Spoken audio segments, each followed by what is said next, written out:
பொது தீர்வை காண்க. ஃபர்ஸ்ட் ஒன் என்ன கொடுத்துருக்காங்க, சீக்கன் தீட்டா ஈக்குவல் டு -2. இப்போ சீக்கன் தீட்டாக்கு நமக்கு தெரியும் 1/cos தீட்டா.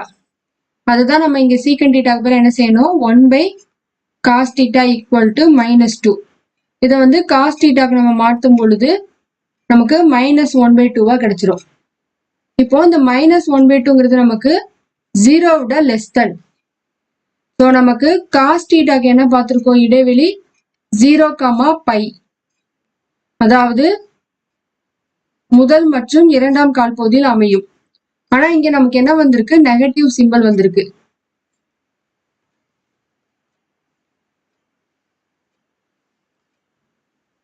இங்க 0, 0, இது என்னது π. நமக்கு தீட்டா ஈக்குவல் டு என்னது ஆல்பா. நமக்கு நெகட்டிவ் சிம்பிள் வந்ததால இது வந்து இரண்டாம் கால் பகுதியில் அமைகிறது. அதாவது theta equal to π minus alpha. ஏன் மைனஸ் வருது அப்படின்னா, சப்போஸ் இது நான்காம் கால் பகுதியில் அமையும் அப்படின்னா மைனஸ் வராது. ஏன்னா நான்காம் கால் பகுதியில் நமக்கு என்னது, காசும் சீக்கனும் நமக்கு பிளஸ், மற்றதெல்லாம் மைனஸ். ஸோ அப்போ நமக்கு இது வந்து என்ன செய்யும், இரண்டாம் கால் பகுதியில தான் அமையும். ஸோ நமக்கு ரூல்ஸ் படி முதல் மற்றும் இரண்டாம் கால் பகுதியில தான் கிடைக்கணும். முதல் கால் பகுதியில எல்லாமே பிளஸ், ஆனா நமக்கு இங்க என்ன கிடைச்சிருக்கு, காஸ் தீட்டா மைனஸ்ல. ஸோ அப்ப இது கண்டிப்பா என்ன செய்யும், இரண்டாம் கால் பகுதியில தான் நமக்கு அமைகிறது. இப்போ நம்ம இந்த 1/2க்கு காஸ்ல என்னன்னு சொல்லி கண்டுபிடிக்கணும். So cos theta equal to minus cos π/3. So cos π/3யோட வேல்யூ என்னது, 1/2. காஸ் π/3 அதாவது 60 டிகிரி வரும், ஈக்குவல் டு 1/2. இந்த முன்னாடி இருக்கிற மைனஸ் நம்ம சேர்த்துக்கிறோம். ஸோ இப்போ இது நமக்கு வந்து என்னது, தீட்டா. ஸோ இந்த தீட்டா தான் நம்ம 60 டிகிரி. அதை வந்து நம்ம என்ன செஞ்சுக்கிறோம், ரேடியன் அளவுல எழுதுறோம் π/3. ஸோ பாகைனா டிகிரி, பைல வந்து அது ரேடியன்.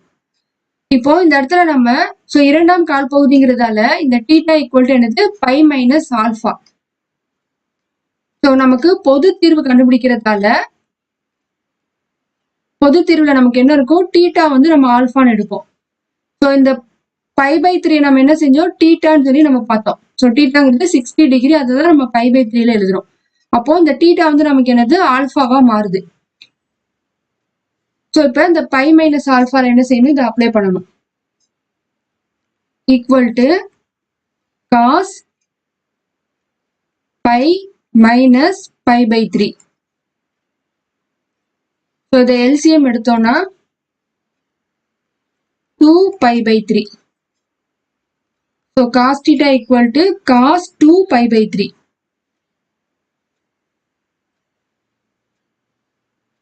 இப்போ இதோட நம்ம பொது தீர்வு என்ன அப்படின்னு பாத்தீங்கன்னா, theta equal to 2nπ plus or minus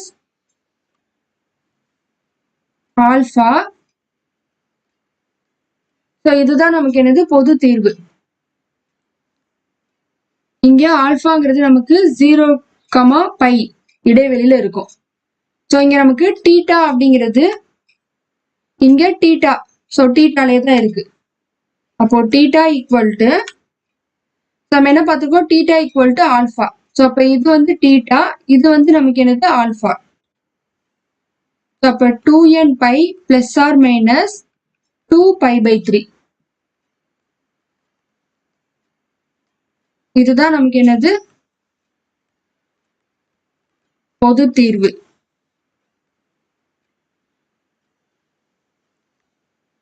second சம்ல tan தீட்டா.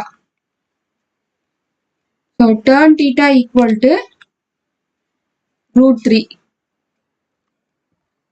ஸோ tan தீட்டாக்கு நமக்கு tan theta equal to tan alpha. அதாவது ஆல்பாவோட இடைவெளி நமக்கு என்ன இருக்கும், -π/2 பிளஸ் π/2. இப்போ இதோட பொது தீர்வு நமக்கு theta equal to nπ plus alpha. இப்போ இது வந்து நம்ம என்ன செய்யணும், ஆல்பா கண்டுபிடிக்கணும். இப்போ tan theta equal to √3.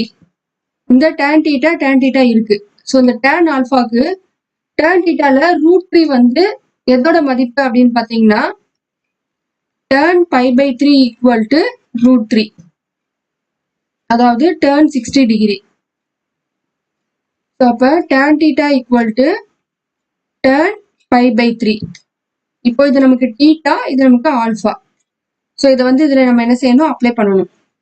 Theta equal to n π plus π/3.